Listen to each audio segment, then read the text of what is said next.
దేశవ్యాప్తంగా కావచ్చు లేకపోతే ప్రపంచవ్యాప్తంగా కూడా సర్వైకల్ క్యాన్సర్ అనేది ఎంతో మంది మన పిల్లలు ఇది పడుతున్నటువంటి పరిస్థితి చూస్తూ ఉన్నాం.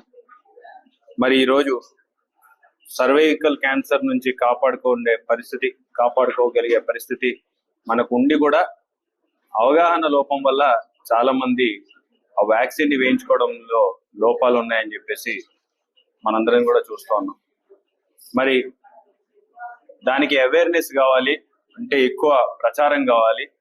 ఆ ప్రచారాన్ని ఈరోజు అల్లు అర్జున్ ఫ్యాన్స్ అసోసియేషన్ తరఫున వాళ్ళు తీసుకోవడం అనేది, ఎందుకంటే ఒక యాక్టర్, ఒక ప్రముఖమైన యాక్టర్ దీన్ని ప్రమోట్ చేస్తే ఎక్కువ మందికి రీచ్ అవ్వగలుగుతుంది, ఎక్కువ మందిని మనం కాపాడుకోగలుగుతాం అని ఒక మంచి ఆలోచనతోటి ఈరోజు అల్లు అర్జున్ ఫ్యాన్స్ అసోసియేషన్ వాళ్ళు ఈ ఇనిషియేటివ్ ని తీసుకోవడం నిజంగా అభినందించదగాల్సిన విషయం.